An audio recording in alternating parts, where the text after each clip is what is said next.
Today I'm going to talk about water from my experience in the winning submission for the Farm Rock competition in New York, titled Small Means and Great Ends. I've been told not to jump too much in front of the screen, but I try to, but I might jump around a little bit.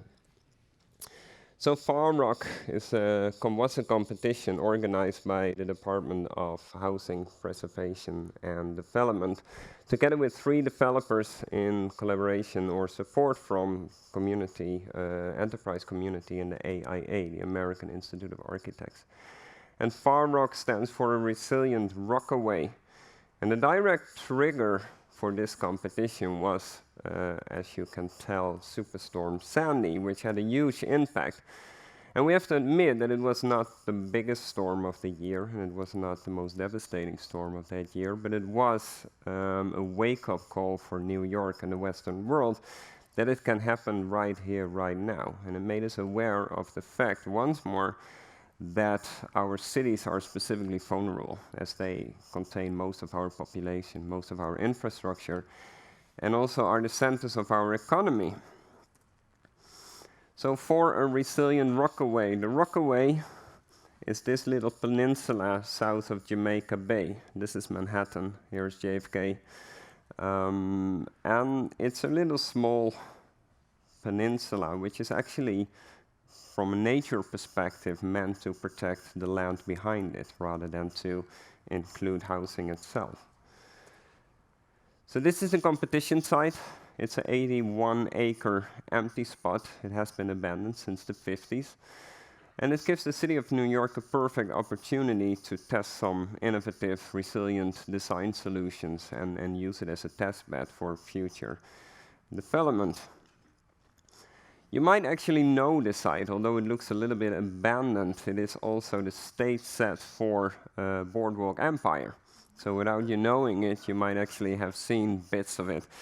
I believe that the stage set, abandoned as it is with the big fences in front, really reflects the character of the site as well. It's a desolate area where only the local bird species, the piping plover, finds his home, and for the rest, actually nothing happens. But as said, it creates a great test bed for the city of New York. So for a resilient rockaway, so what is resiliency? Like everybody talks about, we have to be resilient, but there are not, actually it's not that I know, people who really put the finger on what is resiliency. And according to the dictionary, resiliency is the ability to quickly return to a previous good condition. And in urban design, we sometimes add that we bounce back stronger after an event. And in our proposal, we stated that's just not good enough. We don't want to bounce back from an event. We have to make sure that we don't get hit in the first place. We have to adapt. We have to be able to readily adapt to whatever comes. We don't know how big the next storm is or what the next event will be. These are future uncertainties. Great ends and small means and great ends. What are the great ends? Although we're speaking here on water in the city, great ends for us as architects from Scandinavia is always the people. This little guy we met who's working in a community garden in Averne East in the Rockaways, that are the people why we build our cities and why we want them as truly sustainable as possible, an inclusive community. And we envision the great ends in this specific design to be the new home for the community of Averne East. So how do we get there? We don't opt for a one-package solution. That will not give you any adaptiveness. If you build a big levee or a big dike, then that's it, nothing to be changed. But we opt for a series of smaller, small means or design solutions, design interventions, which together work as an integrated system, almost like an engine. And they all have their specific task, quite often multiple tasks within this system. And that gets us to our design. As you can tell, maybe, if you're an architect or a city planner, we start with a robust urban plan. If we're building a community, a new home, for the community of Averne East, we don't want to create a total new experiment. We start with what we already know works with a robust urban plan where they feel safe and what is safe for them. from a social aspect as well as a resilient aspect regarding future storms. So before diving into the water, I want to point out that this is a new home for the community. So how do we build a community? We build a community through places, public places where people meet. That's where the people interact, and that's how you build a community. There is a need for a great variety of public spaces. Not everybody likes the same thing. There is a need for different sizes. Sometimes you meet people in a bigger venue, sometimes you sit together in a somewhat smaller room. We gave the design a really clear urban center, a town square, which we can see here. It's more dense, it's more urban, it creates more life, and it creates also for the people an idea of this is the center of my community. We have a high-rise building which can be seen from the A train while arriving from Manhattan, and it really puts the area on the map. We also included something which is called Coffees, which is kind of nicked from a concept in Stockholm. That provides the community members a place to work with supporting functions. And this is, well, I should kind of say that probably, that this is one of the poorest areas in New York. So this is really economically challenging area, and we really want to provide the people opportunities to work. And that's through this small means. If they have a place to sit with their laptop and to work, they can start their own firm. Towards the Atlantic, the town square extends into a pier. There are several piers, but there are no piers on the Rockaway Peninsula which can be used for leisure. So we envision with this pier to have really a destination for the area to attract people to visit this area. And on the other hand, it also gives a nice view back towards the development, a view you don't always get in coastal areas. The second thing I wanted to point out is that cities have been expanding, and we're kind of pushing nature out. According to the environmental impact statement, which is a regulation, how many nature there needs to be, half of the site on the left should be nature preserve. And we argue that we should not have one nature reserve, but we should divide them in smaller green pockets. Smaller green pockets are better for biodiversity, as that is about creating a network that species can go from one place to the other place. But it also gives us the opportunity to design every specific green pocket the way it should be, or the function it has. For example, the islands out from the coast will be the new bird habitat for the piping plover, which is located further away from infrastructure and human activity, and by that of way better quality than proposed in the environmental impact statement. So here we kind of indicated where these islands are. We obviously in the design always have to walk a fine line in, does it still feel close for the people? Is it part of the design, and is it far away enough for the piping plover to feel at home? So let's dive into the water, finally. Averne East is a really specific location in our design, and I think every urban area should start from the awareness and acknowledgement that water will find its way. It's naive to think that water will never enter our cities. That's not going to happen, especially not in Averne East. On the south side, you have Atlantic Ocean. On the north side, you have Jamaica Bay. So the water will come from two sides. If those two water bodies rise, it will push up the groundwater. So you're actually attacked from three sides by the water. There is absolutely no strategy around there otherwise than to control flooding rather than flood control, and to design to reduce damage. When the water rises, there are two things we have to consider. First is the wave energy, or the power of the water, and the second one is the water rise. And in our opinion, it makes perfect sense to deal with the wave energy as far from your front door as possible. Hence the islands out from the coast and breakwaters. The second in line in dealing with the water is a kinked boardwalk. If the boardwalk is perpendicular to the wave will have full impact, damaging the boardwalk and causing debris, which will float into the area, causing even more damage. So in order to kind of kink the boardwalk, it also allows us to disperse and direct the water away from the housing to reduce and control damage. The breakwaters we envisioned is a geotube system. You can actually just put on the bottom of the floor whatever you can find. Old subway cars, trolleys, as the subway system in New York is pretty outdated.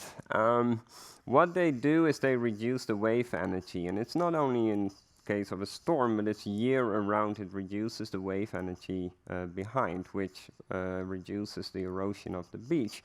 But it also provides a more pleasant beach environment for small kids to swim, if the wave will never get higher than, let's say, 1 meter or 1.5 meter. One of the islands we figured we should give shape or use as the sand motor, which is a Dutch invention. There are some Dutch people in the room. I'm Dutch as well, so maybe that's why I included it in the design. Here I am trying to sell Scandinavian architecture. The way the sand engine works in Holland is that you create a big, let's say, a pile of sand out from the coast. Normally in Holland you have to build the beach, strengthen the beach with new sand every 5 years. The idea behind the sand motor is that you put in one spot, rather than the whole coastal line, a big pile of sand and let the current bring the sand onto the beach for you. Is it successful? I'm not that Dutch anymore. And as every single small means has a double function, also the sand motor creates a specific situation which I have been told is very suitable for kite surfing. The King Boardwalk creates not only the opportunity to direct and disperse the water, but it also creates these green pockets that can be used for outdoor activities by pushing it away from the housing and bringing it closer to the housing. It also creates a more interesting walk on the boardwalk. Instead of just going a straight line, your view is directed towards the housing, towards the development, towards the sea, back to the housing, and so on. Water comes and water goes. So we have to control stormwater runoff, not only in the case of after a flooding, but also in heavy rainfall.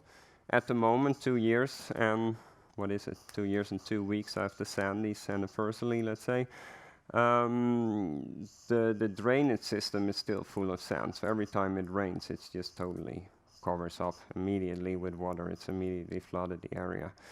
So what we included is, again, the small means: green roof, open pavement underneath the parking, bioswales along the road to step-by-step guide the water from the site, rather than to overflow the sewer system as it happens right now. So this is a quick sketch on how that step-by-step approach brings the water into the large parks we have within our site. Just to explain one little aspect on small means and the impact and the opportunities one design element can have. On the left, we see the current layout of the area where the buildings are positioned. We argued if we push those buildings, as in the other images, closer to the site, we create a more defined streetscape, and we make place behind the houses for public gardens.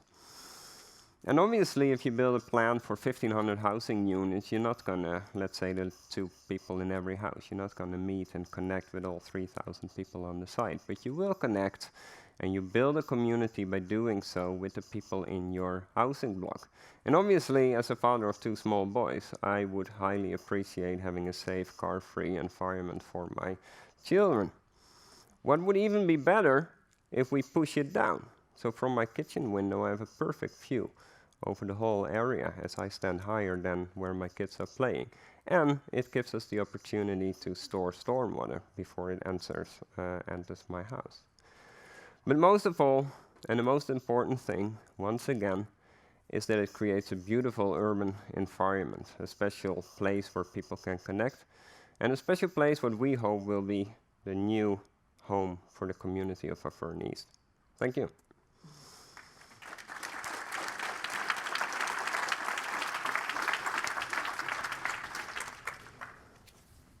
Thank you, Sander. Exciting, wasn't it? It is, absolutely.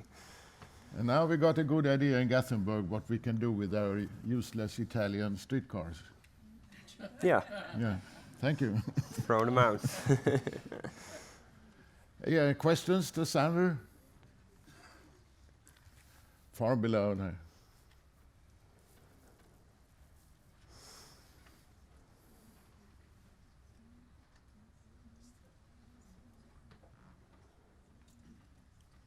Hello, I'm Misa from Lund University. I was wondering what kind of problems will you have during the construction? For example, for that share garden that you want to make it lower, how do you deal with the infrastructure of the city and the pipes, and will it be a problem? And thank you. Well, I think your question deserves two answers. First of all, what is the big problem is that 50% of the plan should be affordable housing. But in order to start building, we need to do a hell of a lot of infrastructural investment, which does not economically level out. So we're really dependable on funding from the city before we can even do anything. The sewer system of the Rockaways is not meant for another 1,500 units, so we have to go totally off-grid for this project. Huge investment, question marks where the money is coming from. Obviously, after Sandy, there is post-Sandy money from the government that goes to the state, it goes to the city, and then it has to go to the borough of Queens, and then it has to go through whatever person to be given to this specific project. To answer the part of your question, is it difficult to lower the size regarding infrastructure? It's actually an opportunity for us, as the new FEMA standards requires the whole site to be 9 feet higher than it is right now. And the sand has to come from somewhere. So the two big parks in the middle and the areas behind the houses gives a great opportunity to try to get an equal cut-fill balance by getting that dirt or sand or whatever is there on other spots where we want to rise the site. So it gives actually more opportunities than it is a problem, really. More questions?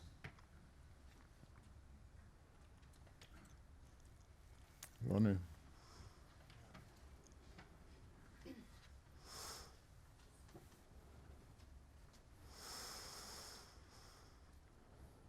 Ronnie Young, politician from Gothenburg. I'm interested in the size. You have a small size, and it looks very, very nice. But I think, do you get this? How do you get it to work financially? It's low buildings. It's a lot of infrastructure, as you said, and this was a poor area. In my eye, it looks like it would be very expensive to live here. Is it for? Are you going to sell this apartment, or is it for rental? Well, as said, 50% we envision to be affordable housing, and the other 50% is market rate. We included in our proposal a lot of strategies how to generate money on site. We can think that one of the bigger buildings, the social nodes, can be a conference center. It's perfectly located, an hour drive with the train from Manhattan. It's 20 minutes from JFK. It's on the beach. And we're thinking about, we were working on a strategy right now with the client to have, for example, parking to be paid by visitors, not for the people who live there, and that money goes into the community. We can think about, it's a co-op kind of system, how the houses are organized by having affordable housing within the same block as market rate housing. The market rate housing paying for the lower market rate, the affordable housing.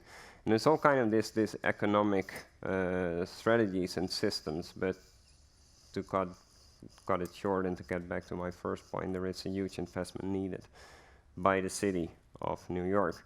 And it also kind of leaves us the question as architects, should we really build here?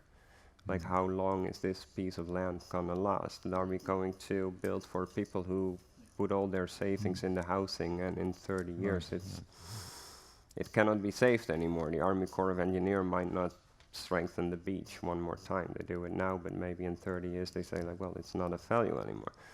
So in which situation are we then? So it's an interesting interesting discussion. But in the end, like when we meet the people on the side, like it's a beach community. They have been living in the Rockaways all their life, and they're not going to move anywhere.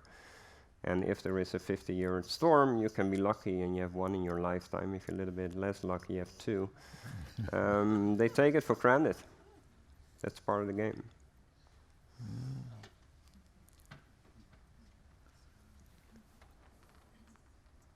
That's the question down there.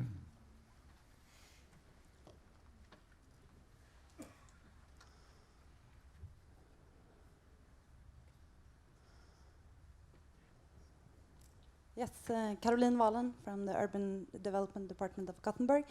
You talked about stormwater and the storm of Sandy, but how was the discussions on a predicted sea level rise for this area? Could you elaborate on that? The FEMA, which is a report that demands how high the site should be for every specific function you can imagine, has adjusted after Sandy to the 100-year storm to be safe from that flood level. The city of New York added 3 feet to that. You can obviously put all the little houses on poles, but then you have an accessibility issue for disabled people. So in that sense, the regulations direct what to do. We included in the design, I didn't show that, but structured parking underneath the housing with a deck. So you kind of ramp up slowly towards the parking deck, and that's where the entrances of the housing are. Then you already gain like 3 meters. So there are different strategies, but the regulations are there, and you have to follow. So I've been wondering, as a Swedish architect working in New York, is that different from working in Sweden? Are their values different? Is it more difficult to work over there? I don't know whether it's more difficult. It's different. complex to see. Like if you work in a project in Stockholm, Gothenburg, then there is one city you have to deal with. Here you have to deal with like 5, 6 different departments, which not really communicate among each other. So that's a real challenge. I think Americans are faster, more decisive, reactionary in a way, which also creates a challenge that you have to, for the Swedish tempo, you have to be running fast. So you are running. I'm running all the time. Okay. Thank you, Sandra. Thank you. Thank you very much. Thank you.